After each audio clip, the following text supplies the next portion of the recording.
Our planet is drowning in plastic. Around 200 million tons of plastic waste is currently in our oceans. The impact?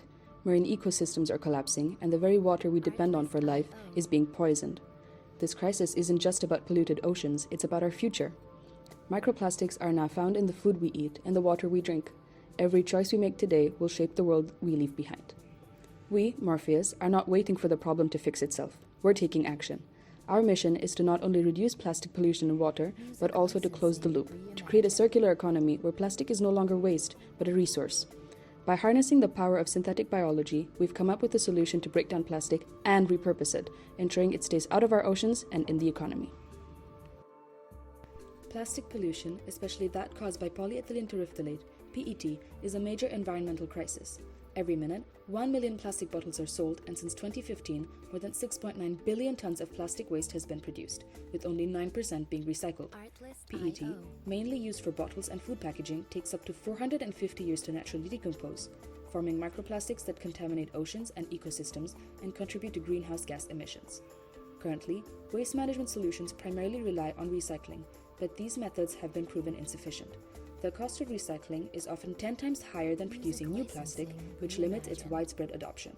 Chemical solutions, while promising, require significant energy resources and fail to address the microplastic issue. At the UN Environment Assembly in early 2022, 175 nations have come together in a global agreement to tackle plastic pollution. By the end of this year, they aim to draft an agreement which addresses the issues of single-use plastics and other key topics like recycling technology.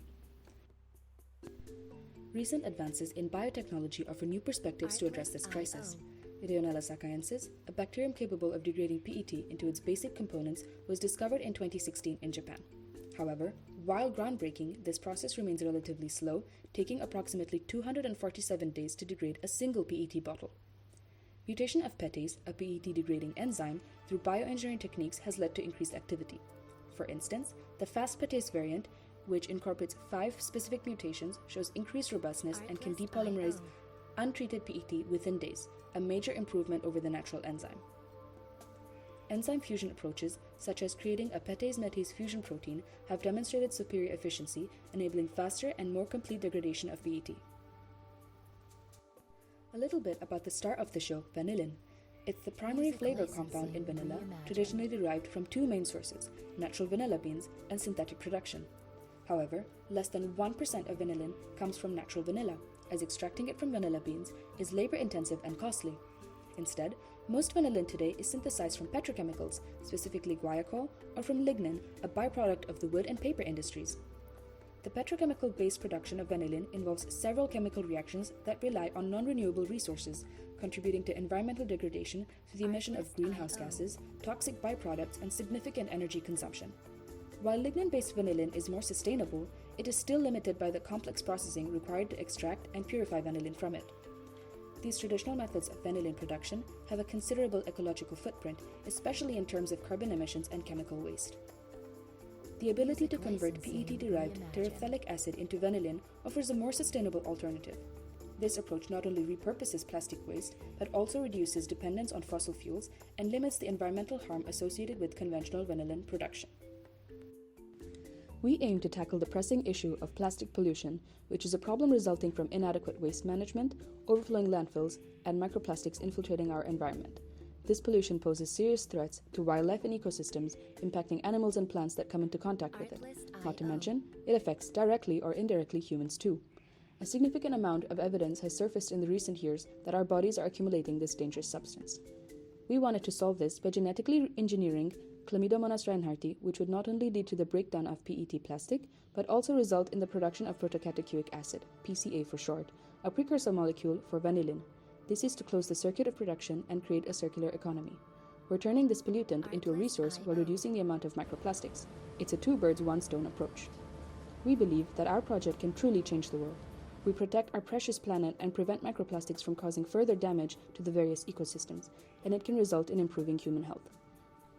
The second leg of our project is vanillin. With our project, vanillin will have a sustainable, eco-friendly form of production, instead of using petrochemicals, cutting down forests, and jeopardizing biodiversity. It boosts good market competition and encourages economic growth. Vanillin is a key component of many industries. It's in high demand, and this is a way to obtain it without causing more harm to the earth. The recently discovered bacterium, Ideonella sacchaensis, can break down PET plastic into terephthalic acid and ethylene glycol. This happens thanks to two key enzymes, PETase and METase. These enzymes have captured global attention, offering new hope for solving the growing problem of microplastic pollution. Now imagine this, a photosynthetic organism that doesn't just break down plastic but transforms it into vanillic acid, a compound with real-world applications. A promising solution, right? This is the vision behind Morpheus. Our project is grounded in the concept of a circular economy. Our goal is to not just degrade plastic, but also to transform it into a valuable product. To make this possible, we're engineering Chlamydomonas reinhardti to convert PET into vanillic acid.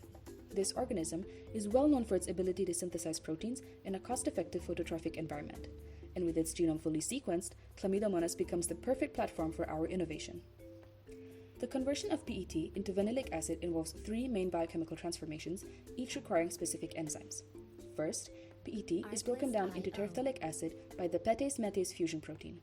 Next, terephthalic acid is converted into protocatechoic acid through a series of enzymes, TPHAA, TPHAB, TPHAC, and TPHB. Finally, protocatechoic acid is transformed into vanillic acid by the HSOMT, or the Homo sapiens O-methyltransferase enzyme. To implement this, we will use the Moclo technique to design a plasmid containing the genes encoding each enzyme. This plasmid will be introduced into Chlamydomonas reinhardti along with the built-in kill switch. But we're not stopping there. To ensure the best outcome, we're running the same experiment in E. coli. By comparing both systems, Chlamydomonas and E. coli, we'll evaluate their efficiency. Perhaps the best solution will combine the strengths of both.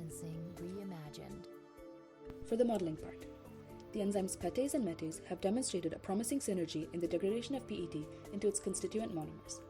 By fusing these two enzymes, improvements in PET degradation and MET hydrolysis have been observed, but further optimizations are possible through targeted structural modifications. The goal is to test mutations to enhance substrate specificity, stabilize enzyme-substrate complexes, and improve overall catalytic efficiency.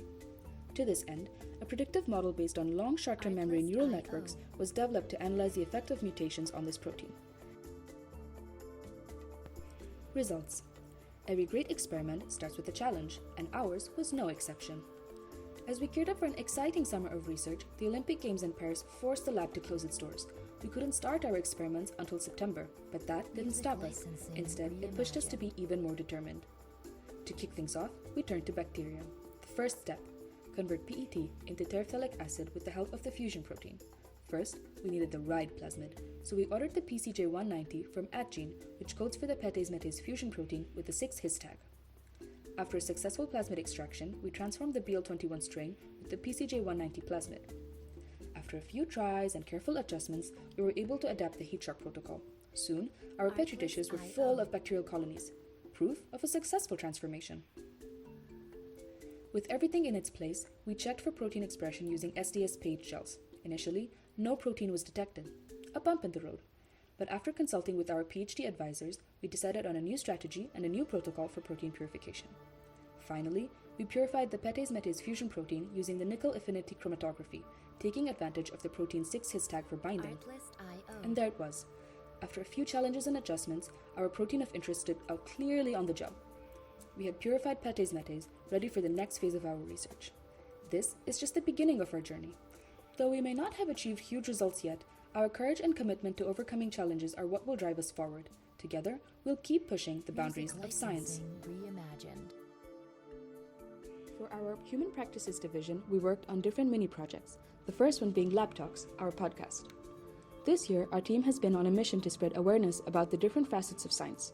We wanted to focus on educating the public about topics such as changing career, perspectives of an iGEM PI, tips and tricks from PhD students. Our mission from the start was to try and have insightful conversations with people from different backgrounds.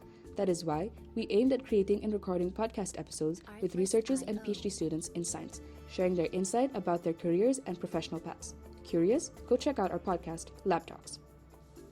Then, we have the second edition of our pseudo magazine. Writing and researching have always been a crucial part of how science is made, and popularizing it to the wider public has been one of our priorities. Pseudo Magazine is a continuation of the initiative started by our iGEM team last year. This edition features articles on microplastics in the cosmetic industry and how they have influenced the world of medicine and discusses their implications when it comes to our health, society, and future. This is a crucial educational tool aimed at readers with no scientific background, along with advice from our current team members. For a warm welcome to all iGEM teams around the world, we wanted to put together something small to guide you around Paris. Check out our guide to discover our favorite spots and get to know the city like a local. Some ideas that we had but left for the future would be conducting practical workshops for school students, showing them simple experiments and the results obtained, how they're useful and how they can be used in real-world applications. Another one was a conference with talk sessions by different individuals and themes united by one umbrella question, opening your third eye. We wanted to have talks dealing with navigating the scientific world, women empowerment, and keeping that childlike curiosity. We hope to achieve them in the future.